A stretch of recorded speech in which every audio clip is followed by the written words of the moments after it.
there too. And I think they got cookies on the table, so that's kind of nice. So again, my name is Derek Wood. I'm on the board, the president this year. So don't congratulate me because it's a very good paying job, which means it's not. So anyway, so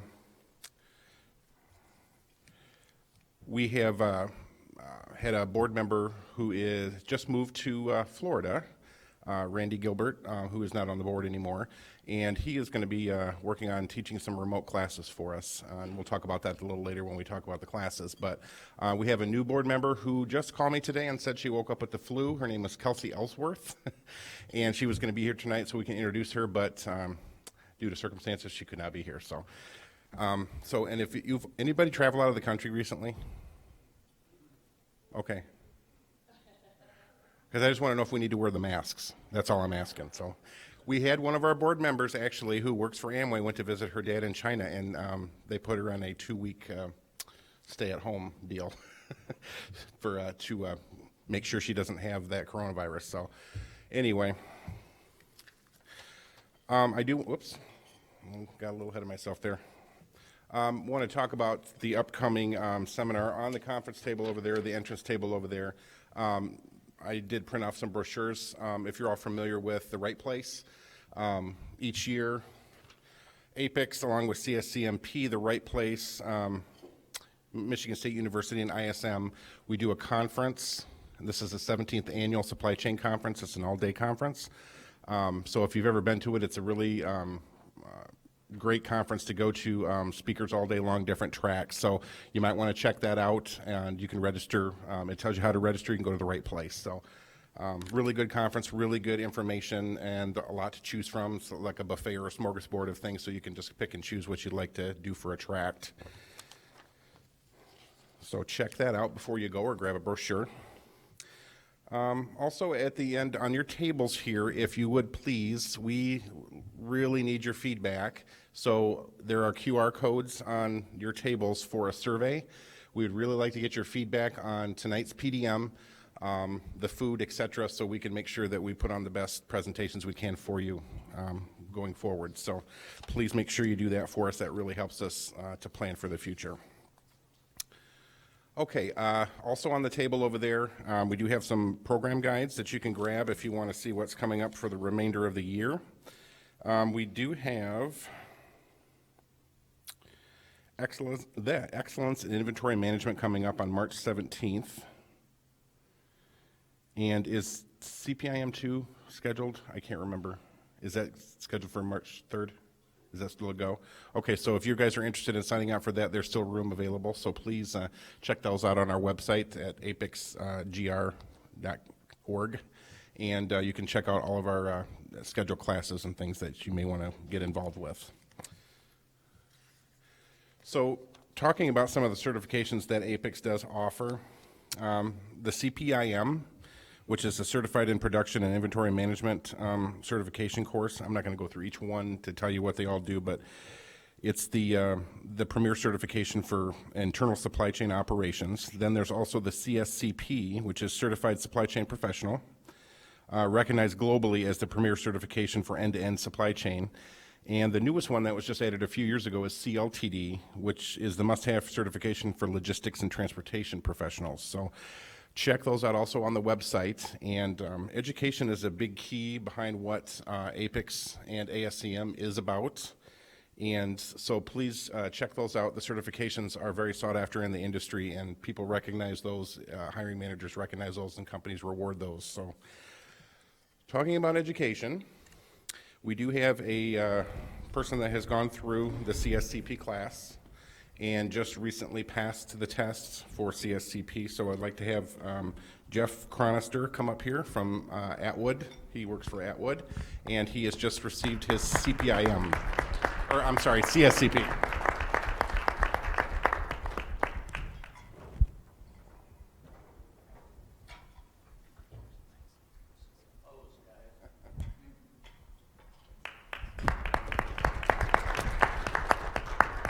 Many of you have certifications already through APICS, and as you probably know, the tests are not easy. So it is a major achievement to get one of these pins for one of these courses. So congratulations again, Jeff. Okay, so you don't want to hear me. That's not why you came here. You came here to hear Penny tonight. So we're going to get right into it, and we're going to learn a little bit about negotiation. One of the main driving forces behind doing some of the things that we've done this year is to try to do offerings that were a little different than just being talked at. So tonight is an interactive workshop, and we're going to be negotiating with one another, and Penny will explain that a little later. So this is going to be a little different than we're used to. So kind of break out of our shells a little bit, out of our comfort zones, and we're going to learn some new skills tonight. But our speaker today is Penny Rosema. Penny has over 30 years of global in-the-trenches negotiation experience. In addition to sharing her passion for negotiating, she serves as the managing director of the Cookware Manufacturers Association.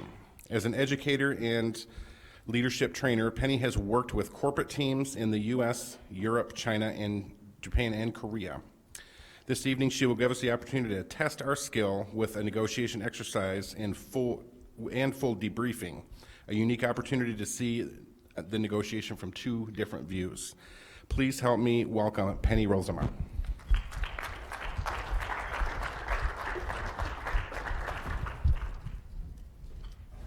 Thank you very much. Thank you. And actually, I'm going to come down and speak from the main floor.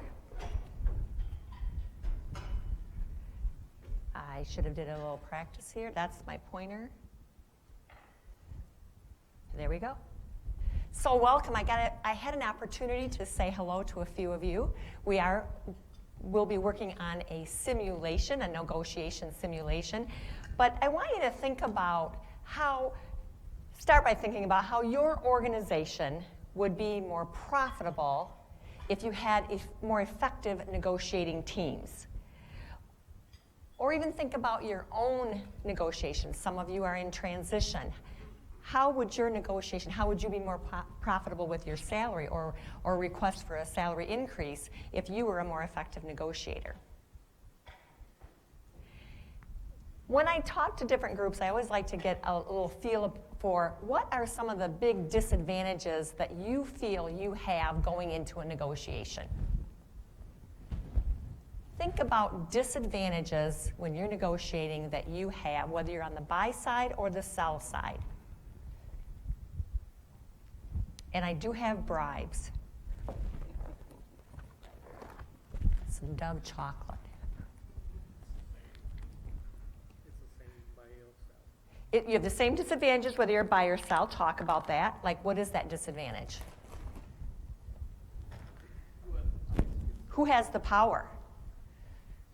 Do you feel you have the power, or you feel the other side has the power? Depends who's more prepared. I like that answer. Depends who's more prepared. I have a couple answers here, so I got to get my treats out. Go ahead.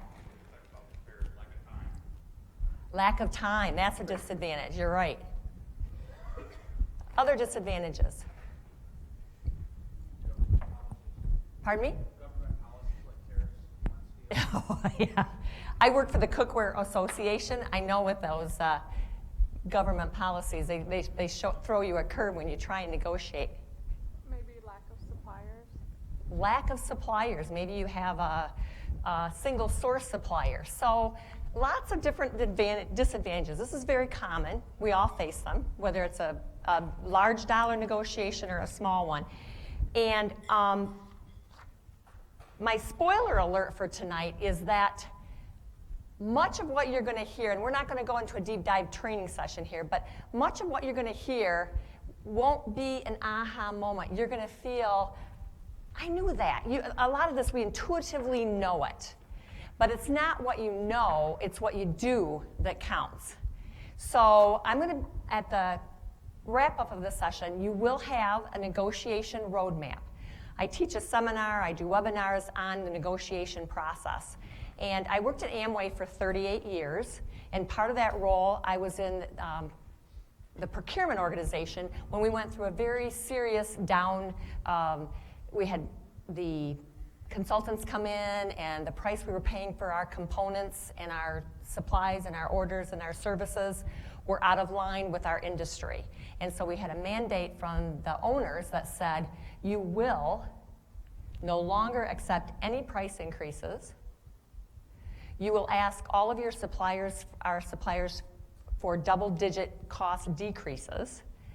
And I happen to have a purchase category where we had a single source supplier, and it was $1 million to change the tooling.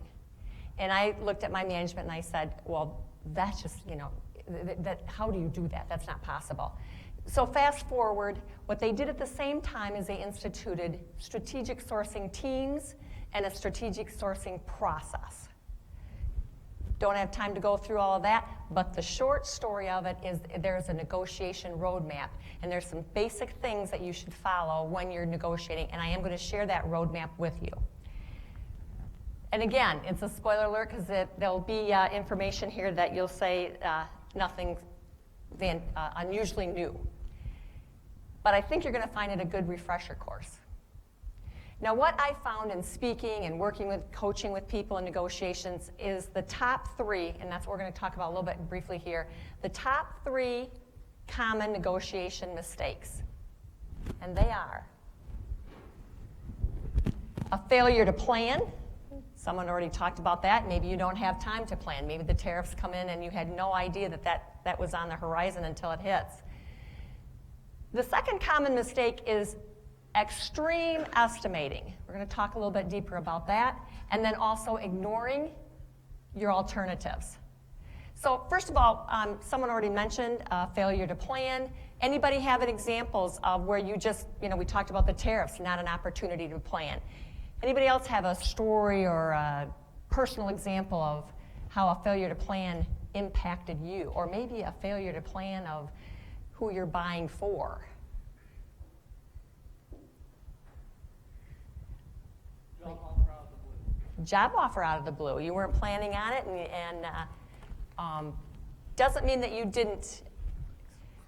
Now that's interesting that you say job offer out of the blue, because I do have on the website, and anybody that's in transition or think you might get a job offer out of the blue, a bunch of reference material, and I'll give you the links to that. But in that reference material, I have a list of items that you should consider when you're negotiating a job offer. The extras, right? So they're not going to give you the salary that you wanted, and you can say, yes, but would you? And there might be a bunch of other items that are on this list that mean a lot to you, doesn't cost them anything, and would be better than the salary that you were originally asking for. So I'll share that list with you. Other examples of a failure to plan.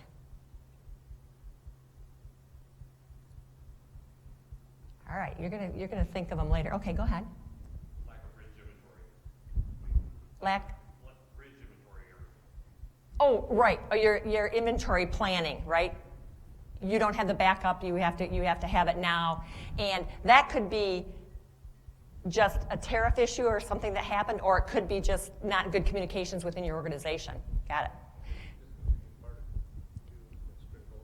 A discontinued part that came up that you didn't have an opportunity. So sometimes those drop in our lap when you are getting ready to do a large negotiation and you're working with a cross-functional team. You have people from marketing and engineering. If you get together and you do some planning, you could save a significant amount of money if you look at the overall total cost, which would be planning versus a failure to plan. So that's kind of the stuff that I go into when I talk at a deeper dive at a seminar. The next common mistake is underestimating or overestimating. So the overestimating can really catch you if you're that bully type negotiator and you drive for that hard deal and you really think you've got your place in that, and then you find out you overestimated your position, or underestimating your position. The example I have on that one is that commodity that I bought for, where it would take $1 million for us to get an alternate supplier, and there's just no way we're going to get double-digit reduction on this. Now, what happened in this situation is it took a lot of planning. It took over 18 months and some trips overseas and finding some alternate suppliers, but we ended up with a 25% reduction in that category at the end of the big picture. Now, the supplier that we had, and I was talking to somebody at the other table, those of you that are in the buying role, the last thing you want to do as a buyer is to start a new supplier. You really, once you've got someone qualified, especially if you've got $1 million in tooling and you've got a lot of different parts, qualifying a new single source supplier is not the top of your list. Now, the supplier that we had, I think, overestimated their position because they held hard, and we wanted to work with them. We tried a lot of different angles to work with them, and they just held their position because they figured we're not going to replace that tooling. It was $1 million. Where are you going to get the benefit from that? So that's another common mistake. And then, I guess I went too fast there. I don't know how to back this up. Oh, ignoring your alternatives. Do you understand what I mean by that? When you set up a negotiation, do you specifically document what your alternatives are? Anybody know what I'm talking about that? Have you ever done that specifically? Go ahead, give me an example. I see a head nodding. Just in case the negotiation didn't work out or something got to break out of that, what is your alternative? So is that going to cost you more than agreeing to pay a little more and get it done? So I'm going to repeat what he said in case you can hear it, is when you're going through the negotiation price, at what point will it's better for me to pay a little bit more to that existing supplier than to pay $1 million to get a whole new set of tooling. So ignoring your alternatives often happen. One example might be in an auction, where you kind of get caught up in the moment and you just keep going and you forget you've got an alternative over here. Well, in that case, you don't have to buy it. But you're not thinking about the fact that you don't have to make a decision at that point, that you have other alternatives out there. One example that I give on that would be if you're buying a car, right? You just started a new job. Your car breaks down. You got to go to work on Monday. You go to the dealership. You find a used car. How are you going to negotiate with them? Because I've got to have this car tomorrow. The dealership's closing. Nobody's open on Sunday. I've got to buy this car. I have no alternatives. Or do you? Think about it for a moment. What would be those alternatives to get to work on Monday? Uber. Lease a car. Ride with a neighbor. You have lots of different alternatives. So another common mistake in negotiations are people ignoring their alternatives. Fact or myth? The buyer has the most power in the negotiation. Not necessarily. Who thinks the buy side might have more power? Nobody wants to admit to that now because you know. Go ahead. Say buyer has the power because ultimately he may decide. I don't need it. Go without. It's interesting. I pulled this slide up there because there's a great book. If you like to read on negotiations, there's a gentleman by the name of Brian Dietmeyer who has a book called Strategic Negotiations. And in there, he talks about doing some research with the buy side and professional buyers and professional salesmen. And he goes to the salesman and he says, who has more power in the negotiation? And the sales side says, it's definitely the buyer. Reaches out to professional buyers and does his research and asks them, who has the most power? It's definitely the sales side. The truth of the matter is, the person with the most information and the best alternative has the most power in the negotiation. So now we're back to having information, understanding your alternatives. And I point out, and I'll share this with you in the roadmap that I give you, when you prepare for your negotiation, we always train. You figure out what your strategy is, what your alternatives are, what your target goals are, what other options you have. You do that for yourself, for your team. The two views part of this is you also need to do it for your counterpart. What are their alternatives? What are their goals? Be thinking about that even when you do that simulation today. It'll be interesting to see where it lands. All right. Here's what we're planning on doing. It is 6:25. We're on schedule. I need this group to split up and one person go to a different table, and that group to split up, because I don't want you to negotiate with people from your same group. So I'll let you guys do some adjusting on your tables. And if you work at the same company, just pick a different table. And if there's anybody else that arrived that I didn't ask that question. So while they're moving, this is what's going to happen. I will put you in, I think I can put you in pairs of 2. Well, Derek, would you do a quick count for me again? I did a count and I forgot what I had. There would be one person will be the buyer and one person will be the sales side. I'm going to allow you about 15 minutes to read the material, which I'm going to hand out here in a minute. And then you'll have 20 minutes to negotiate. You can split up, once you get your partner, you can split up in this room. You can step out in the side. You asked me to count and everybody started moving. I saw that, okay. Like, okay, I just lost. I just lost the battle. Okay. Yep, we have pens if you need them. Yep, raise your hand and Derek will bring around the pens. Have we split up? I'll just start doing a buy, sell, buy, sell. Your hands up for pens, right? Yep. Okay, so we'll make you a buyer and you're the sales. And of course, you don't, share the reading material with each other, of course. And so you'll take the next few minutes to go ahead and read. Buyer, seller, buyer. Oh, you two can't be together. Yeah. You two could be together. All right. I gave.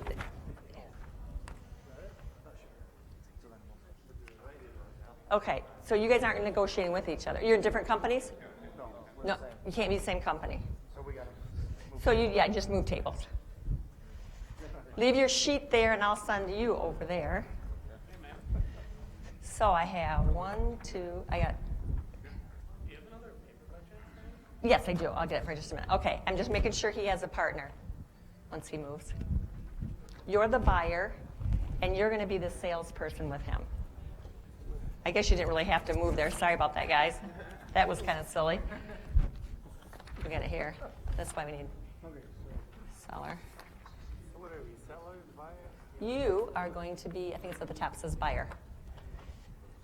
Okay. He's got to be a buyer then if I'm a seller? Yep. Here's the buyer. And do you have, okay, you can't read both of those. Yeah, there you go. Okay, so I've got 1, 2. I'm going to bring you a new partner. You need a seller? You are going to be negotiating. Would you raise your hand over there, sir? You're going to negotiate with him, the guy with the white shirt on. Okay? Seller, buyer, seller, buyer. All right. So you're a buyer. You're negotiating over there, so you two are together. Different companies, right? You two are together. You're going to be with. You're negotiating with her right over there. Raise your hand, ma'am. Okay? You guys are different companies? Buy, sell. Sell. You two will negotiate with each other. Do you want to try it, Derek? Okay. So you're not supposed to be reading this out loud because you don't want your counterpart to hear it. She's over there, but these are all the same deal. So you wouldn't read it out loud. You're going to negotiate with I forgot your name.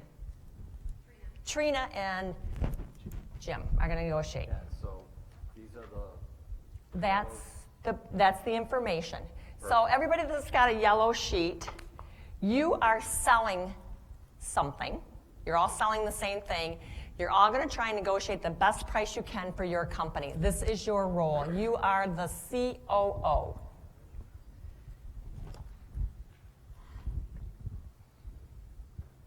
I'm going to have you partner. You two are going to negotiate against him. Okay? So you get to collaborate. Now, questions, raise your hand.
online retail where everything is just a few clicks away, buying a car should be no different. I don't want to negotiate buying a car, Carvana.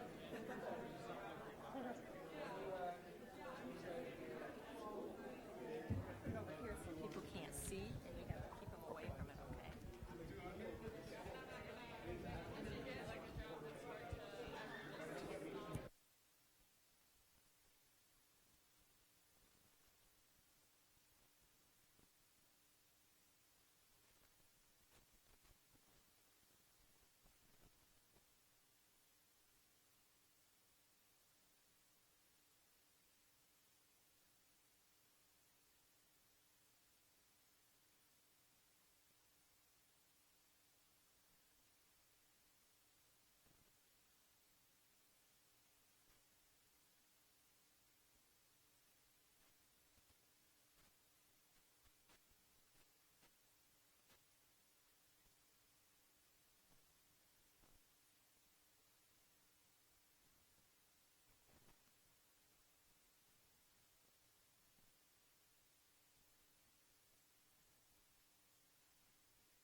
So regroup yourselves. You can go back to your original tables if you want to. Give me about 2 minutes and I'll get this set up and we'll do a debriefing.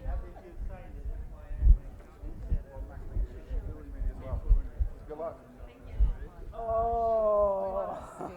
Do you, Oh, yeah.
am I on? You can hear me, right? Okay. And so, this is the debriefing part that gets really fun. And I still have chocolate, so your comments, your experience. We had some people that were just really obstinate over here, but. Becky or Derek, you can pass these out now. I'm going to have them pass out a sample of the negotiation roadmap. I didn't want that paperwork to all confuse you with the others. This sample roadmap, on one side of it gives you a form like to fill in, and the other side of it is, what each of those squares mean. It's that negotiation process that I talked about. And that's available online, so if you want more copies of it, you can get it. And I also have a spreadsheet version of that, so this is just information for you to have. Talk to me about the negotiation. She said don't panic. Don't panic. Buy side or sell side? I was the buyer. You were the buyer. Oh yeah, you were very relaxed. I mean, you just took off some other conversations and then came back. This was an actual, so I get these simulations through Northwestern University, the Kellogg Negotiation School, I can't remember exactly how they call themselves, and this was taken from the Enron. You remember Enron, people? Is there people old enough to remember Enron? And they had to start selling things off, so this was a simulation from that. How did the conversation go? How did it feel?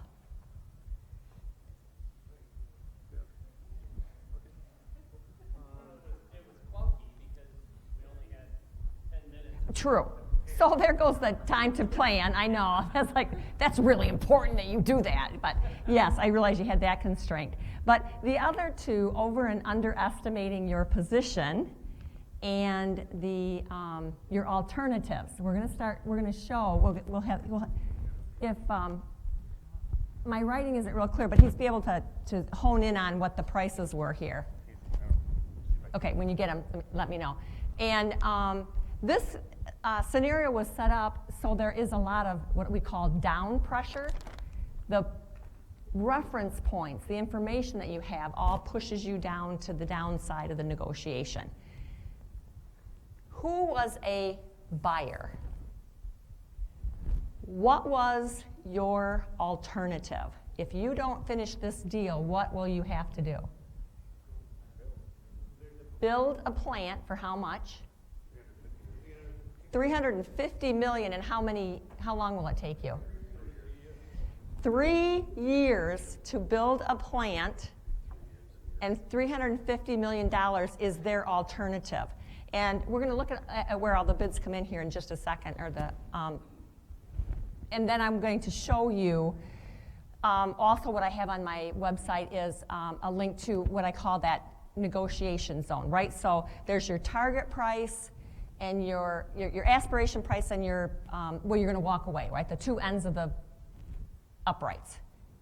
And then your counterpart has those same two uprights. And what you're looking for is where those two intersect. That's your zone of opportunity. He's pulling this up here.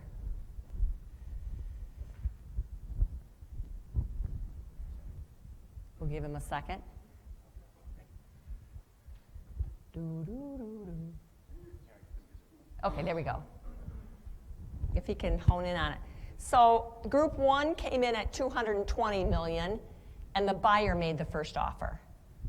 Group two was 212 million, and the seller made the first offer. So, sellers, let's talk a little bit about what your constraints were. Who was on the sell side? What were your constraints? Go ahead. Needed cash. Wanted to close it quick. There was pressure to close it quick, so you were under a time constraint. What else? Right, you already tried to sell it for 200. Now that was public knowledge. What else? Had an offer for 225. Sometimes when they do this simulation, but I didn't want to take the extra time to do it, they start the whole negotiation out and bring that late offer in later in the, when you're just about ready to close. And that always has another twist to it. But I'm going to repeat that.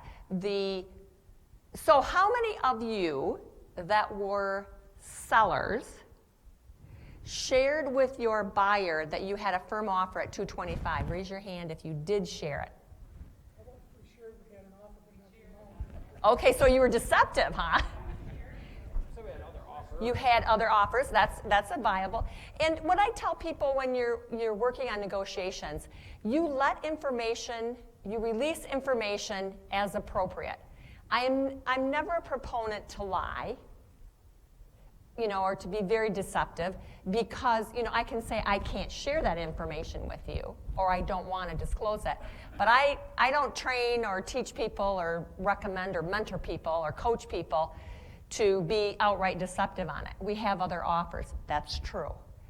The challenge that you have when, the world is, right now, when I was a buyer, you were a buyer for 30 years, right? And you were with one organization. But I'm sure you all are feeling it like I'm seeing it. That doesn't happen anymore. They're moving around all the time, and your reputation goes with you. So if you deal deceptively, you can end up in a different industry, or your reputation can follow, either way, whether you're on the sales side or the buy side. So I never recommend being outright deceptive. I do say you do not have to release information until and when it's appropriate. So some of you let that information out. But here we go. 220 million, 212, 236, 270.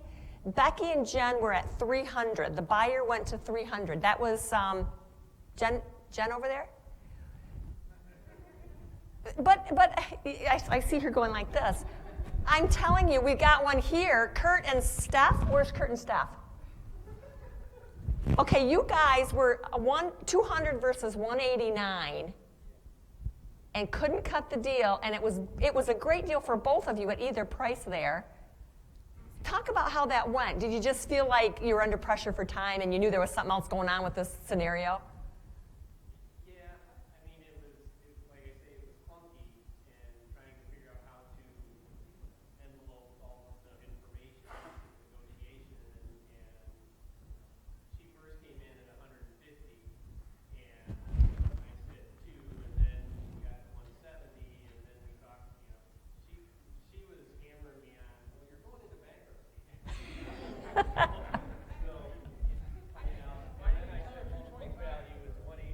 And you didn't share the 225? No, that was in my back pocket. Okay. Knowing that if I can't at least get 200, then I'm out. If I knew that there was an offer, I probably would have gone higher. I'm sorry, what's that? If I knew that there was a previous offer from another company, I probably would have gone up higher. Okay, so he was at the point where he knew what that offer was, and that's a choice, right? We all have that choice, we negotiate. Okay, so here's the point. You kind of bowed your head. What I always remind everybody that's negotiating, because I'll come up to some really confident buyers, and they're like, I'm a really good negotiator. And I say, occasionally, I don't always say this, I always say, how do you know? You never have all of the information. You know, and so those people that come up to me and say, oh my God, I hate negotiation, I'm no good at it. And I'll run these seminars, and that quiet little girl in the back row that says, I'm no good at negotiation, lands on the top of the chart. But it's in her head. It's those voices in your head that say, they're not going to accept my offer. I'm not smart enough. They're smarter than I am. So it goes back to having a process, knowing where your target is, and knowing where you're going to be happy. You would be happy as the buyer or the seller. At $225, you got another offer that made you happy. That was fine. You would have fulfilled what you needed from your management. It's about what the deal is for you. So you can say, I could have done better than that. Well, you might for the deal that you're dealing and with the circumstances you have, but my circumstances might be different. So what I'm trying to tell you is when somebody says, I could have got a better deal than that, you can say, maybe you could and maybe you couldn't. Let's talk about what the circumstances are, right? That's why you need the roadmap. Now I'm going to, okay, I ran around and I lost my clicker. So you saw the numbers that we had here. Okay, what did I do? Is it still there? Oh, yeah, there it is. The numbers were 300 was the highest number that we had. We had one that came in as, no deal. 230s was pretty common. So you all did, kind of as expected, right? I'm going to switch to the other screen now, if you would, please. I sometimes fill it in if I have the computer with me. What you have in front of you is the roadmap, and the flip side of it is the directions on it. But what I encourage you to do in your future negotiations is to, take time for your research. That's your planning, right? That was kind of like given to you right now today. And you had alternatives to the deal. Make sure you're considering them for yourself and for your counterpart. And when I'm teaching people negotiate, I say, make sure you write them down. The second thing is talk to somebody about it, right? A mentor, someone in your organization, a cross-functional team. Always have someone in confidence that you can talk to about whatever it is you're negotiating, because with brainstorming, you'll do a better job. They'll challenge you on something that you're missing. So I always encourage you to have someone that you're brainstorming with. And make sure that you're doing both your side of the deal and your counterpart, that you're estimating what your counterpart is. And the trick about the negotiations is it's a process, not a step that happens when you sit at the table like we did tonight. This was just a simulation. In real life negotiation, it's happening way before you come to the table. It's who you're networking with. You're buying a commodity. We talked over at the corner table about, sometimes all of a sudden something drops on your desk. You've never bought it before, and now you got to go out and try and negotiate a good deal with it. What experience do you have with it? That's why you network. I say feed and nourish your network. Always be talking to people, because you can pick up the phone and call people that are potentially an expert, or know someone who's an expert in that field where you can get more information. So there's your roadmap. We talk about the alternatives, the goals. What we didn't talk about was what I've listed up there and on your paper as a strategy list. And what that is, and we go into a deeper dive when you're negotiating big deals, is always have that full list of items that are more than just about the price. So when you come to the roadblock and you're just a few $1,000s away from each other, and Jennifer says that's my final, that's my final offer, your response should be, there may be a path to that. And then you pull out this strategy list, or a wish list that I call it, that are all the things that mean a lot to you and may or may not cost them anything. All right, so if you're interviewing for a job interview and you're close to a final agreement and they say, this is it, or this is the price, that's only the salary that we're going to give, you say, well, yeah, there may be a path to that, more vacation time, a mentor, a promise of working on the big projects, all of those things. I would like to have, the last job that I interviewed for, I said I'd like to have another $5,000 a year as an educational budget for leadership. Now, if you're on the hiring side of that, aren't you going to just puff right up and go, did I make a good decision or what? This is a person that we want for this leadership role, and they want to take time to further educate themselves and stay involved in the the organizations and go to conferences, and that's the kind of person that I need. So that strategy list, you could call it a wish list, but you should always have it for both yourself and your counterpart. So when you're negotiating and you get stuck to that one spot, you can start saying, well, yes, but we could give you, and then you come up with some additional items. Again, you didn't have time to do that in this simulation. I think that's all I had on that one. Now, I hope you can read this okay. If you were the buyer, you had a range from 100 million to 350 million. That was your zone of opportunity. Anywhere in there would have been a deal for you. And also, Yes.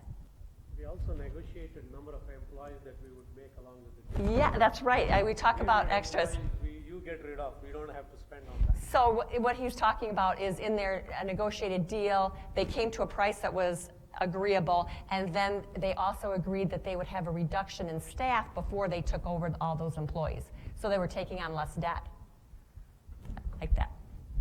So your seller side, you had 100,000 cash, original price, and if people want a copy of this PowerPoint, I'll send you a PDF for it, because then you can kind of take a look at where your numbers were. This exercise is done a lot, and the lowest observed price ever was, or what they've been tracking, is 150, and the highest was 392. Other comments or questions? Observations?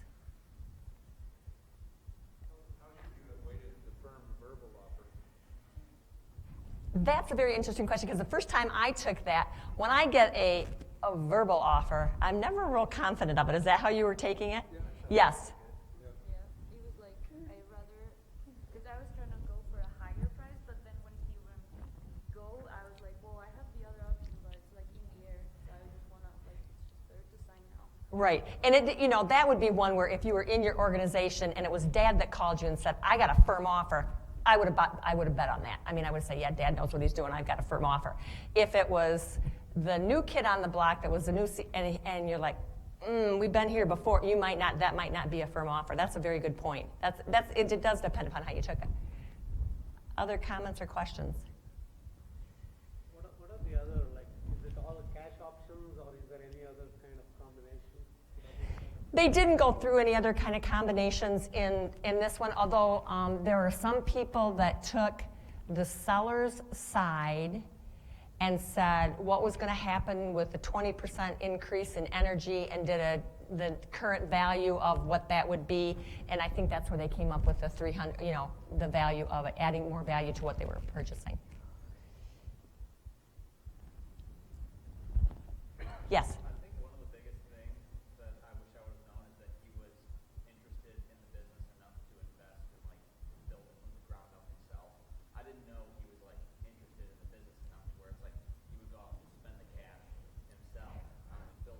Right.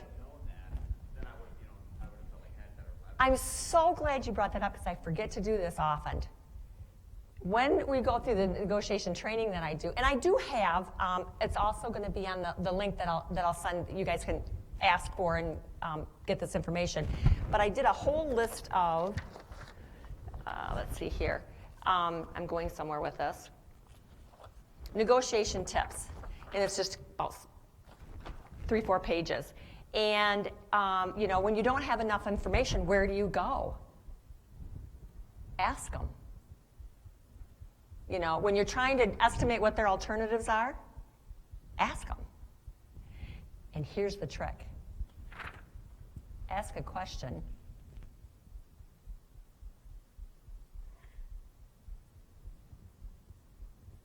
And shut up. First one who talks loses. That's a very popular one. It's uncomfortable to listen to silence. Somebody's going to fill it. Often they'll fill it with information.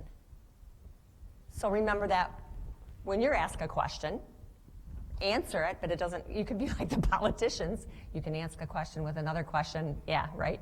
So there's lots of things. But being prepared for that, that's another part of the preparation, is having that.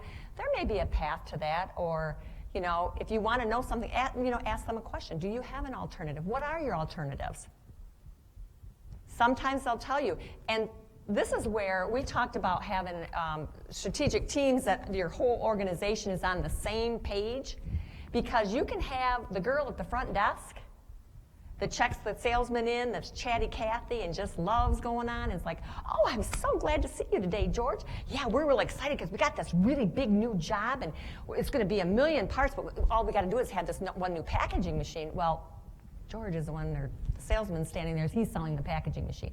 Do you think that information is helpful? So, having your whole team on board with when you're negotiating something that's important is very helpful. We had, at one point when we were negotiating the contract we had with a single source supplier, the supplier called an old QA person who used to work at the organization to check with another QA person to find out what information they could get. That QA person happened to be on our cross-functional team and came to the team and said, hey, we got a call from this supplier and they're starting to ask about that. We're like, so glad you mentioned that. Here's what we share, here's what we don't. We're not doing anything misleading, but we're not giving out all kinds of information either. So ask them. And here's some other hot little ones on here. The answer is no if you don't ask. Split the difference. I got some experienced people in here. What do you think about splitting the difference? That's basically what we did. Okay. Comments? It can be. Splitting the difference is perfectly fine if you know where you're at.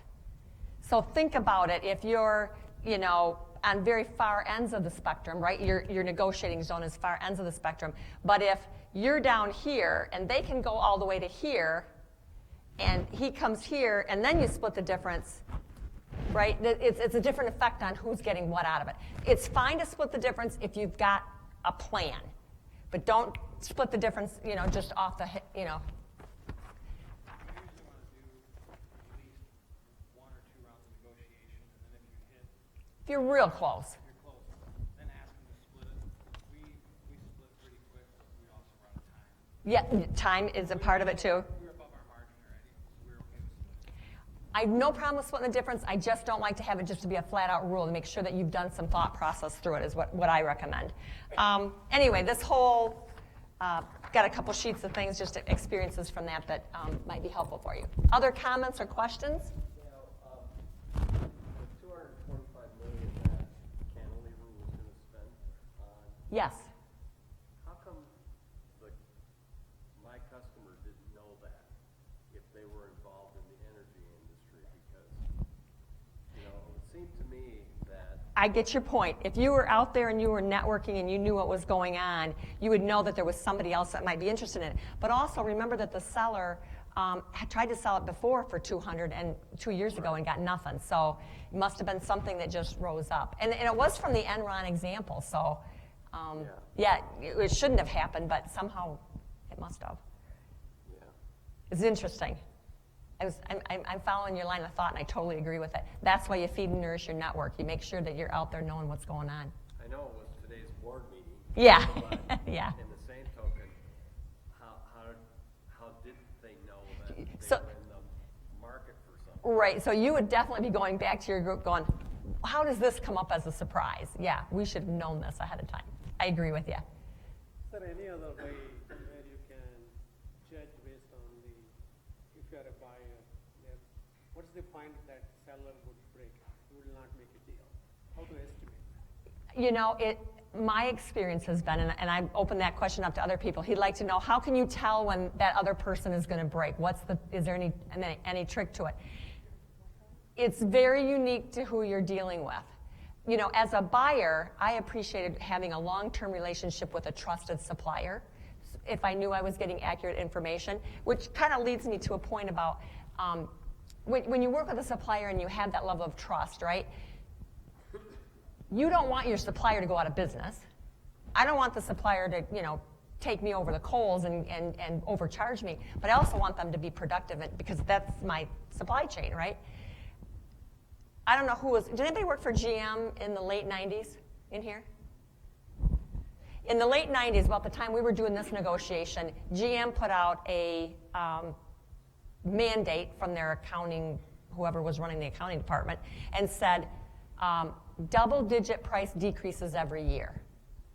And I remember thinking to myself, wow, how does that work for the supplier? I mean, I think it's a great concept, but eventually it's going to come out of the quality. It's going to put somebody out of business. And then as time went on, it wasn't too many years after that, and GM was bankrupt. Because they put, you get a good supplier, you can't do something for nothing. So it's about building relationships, and when you're starting with someone new, I don't know. There's no trick for me. But I'll tell you what, you'll do it to me once. You cut a deal with me, and I find out that you weren't on the up and up. I don't have no problem doing a tough negotiation. But if you deal me wrong, you'll do it once. But here, like, I understand with the vendor because it's a constant partnership. Whereas here, one time buy. Yeah, right. You can't. You can't trust him any further, and you can throw him. I can tell you that right now. No. That was your question. I didn't realize. One time buy, so you can always. Right. Other questions, comments, experiences? Always remember, so a few helpful hints as we go out. Never agree to an outcome that's worse than one of your alternatives, which in some cases, if you'd had more time and information you did today. Don't assume money's the only driver. There's a great book out there called Negotiate Like a Pro, and it's actually someone that wrote a book on negotiating for professional athletes, and he's got a ton of great examples in there that fit any negotiation. So, and when he was talking about negotiating, don't assume it's the only driver. If you take a sports athlete, right, where they're playing, the team they're playing for, the city they're living in, those are all things that are just as important. And so that's where having an understanding of what's on your counterpart's wish list can help you in the negotiation. Relationships matter now and in the future. Think about how you would be remembered. Best ideas. You got a sheet there. Is there anything that you're going to do different, that you're going to take home that was different than what you came with?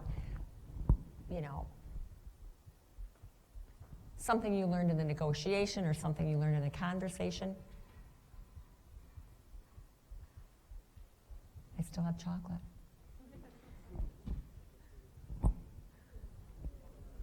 Alternatives. Good point. Take a look at your alternatives and ask your counterpart what their alternatives are. They don't have to tell you, but they may.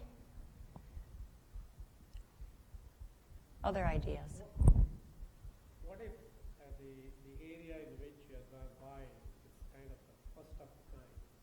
Nobody has, It's a single source. It's unique. It's unique, and you get some technology and stuff like that. What do we do? Well, interesting that you say that. The commodity that I was buying was a single source, and we had nowhere else to go, and the people that we were negotiating kind of dug their heels in and didn't work with us.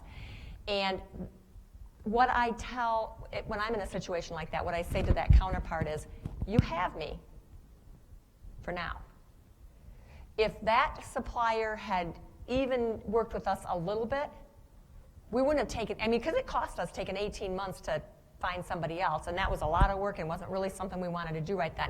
So you got me for now, but when you are the single source supplier, or you've got that unique advantage, you want to be real careful how you manage that, because everybody knows what's happening to our technology. It's just constantly changing, and something that was, we don't have any phones hanging on our wall in our house anymore. So who's ever building those phones is out of business.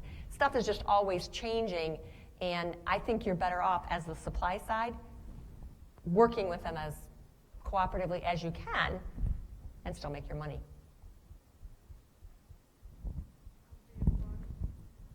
Be informed. Yes, good idea. There's lots of places. Feed and nourish your network. The more networking you do, the more conversations. When you're someplace new with somebody, don't ever sit at the same table.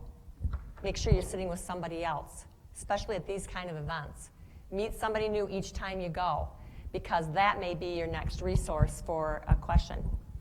Learn what people do. Does anybody have where you scan business cards and you kind of file them away? I have an app on my phone that when I don't even take business cards anymore, I just scan them, but it's called, I think, Scan Business maybe. Scan Biz Cards. I take a picture of it, it'll scan the information and it'll actually fill it in, and then I can put a little note by it that, who it was and what, what they might be as a resource. For two reasons. I might need them for help sometime, but I also try and get some information from them and what their pain points are, because if I ever have something that I think I can help them with, I'll connect the dots for them. It's never hurt me, and it more than once has helped me. All right. So if you would like additional resources, I have this negotiation tip. I have a document in there that is price increases. When someone comes to you with a price increase, a whole list of different questions and how to evaluate it before you, proceed with the price increase. There's a great article in this resource link that is on anchors and first offers, how it affects your overall negotiation by who makes that first offer. We didn't have time to go into all that, but we did keep track of who made first offers and where that anchors you and how big a deal you get. So if you have any questions on that. Now, the last thing that I do is if you want more information, there's coaching information, I do training and seminars, and I'm finishing a book, and what I always do is remind people to tell their stories, right? You're sitting here and you're thinking of a great story that you had from a negotiation. The ones that I've gotten, you can't make these up. There's some really great ones. So if you have a story that you'd like to share and it's something that I could use in the book, I definitely would take that as well. So if you want to pull your business card out, if you want information on coaching or training or a story, put an S, a C, or a T on the back of the card. And I'm giving away, I have some coins that are questionable. They're 2 view coins, and they're a reminder to tell you whenever you're looking at a negotiation, look at it from 2 views, yours and your counterpart. And I'd like to see you, stick it on your desk, and then whenever you're on the phone and you're talking about something, you're always thinking about something from 2 views. So, anybody interested in putting their card in for a drawing? And I have chocolate, Snickers and Reese's. Chocolate's always a winner. All right, I'll let you wrap up, and if people want to put cards in, then unless anybody has any other questions. Thank you. Do you want a drawing? No? You want to get in the drawing? No? Okay. Thank you, everybody. I hope everybody garnered a little new information tonight that you can take back and utilize. What do you guys think? Do you like doing something like this a little bit different than just coming to hear somebody talk? It's kind of fun to do something a little bit different and be interactive and move around. I do want to ask one favor of you before we go, and we're a little early than normal, so bear with me. I want to get kind of a poll really quick just with people that are here. We have been talking on the board level about doing different, the PDMs at different times. Would a breakfast or a lunch one or even an earlier afternoon one work for people? Would that be something that would interest you to not tie up your evening? I know some people's job roles don't allow them to leave, but if we mixed it up a little bit, maybe did a breakfast one or maybe did either a lunch one or like an early afternoon, say 3 o'clock and you're done by 5, it doesn't like wipe out your whole day or your whole evening. So that's just keep that in mind.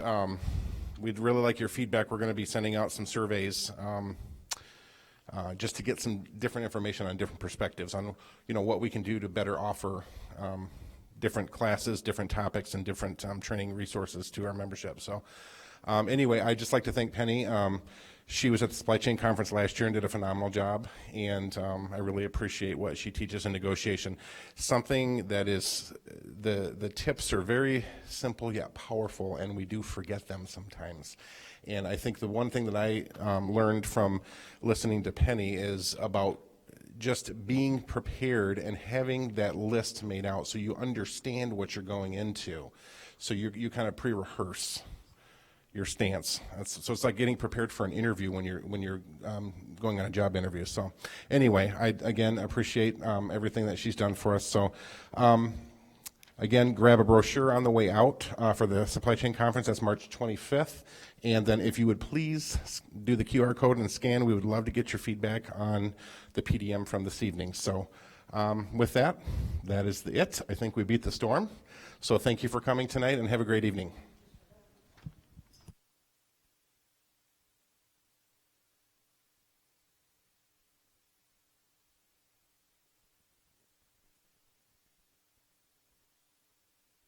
Really quick, I did want to ask one more question. If you guys, would it be okay if it, just object if you want to object, if Penny sends us some stuff like the presentation, we can just go ahead and email that to everybody that attended tonight.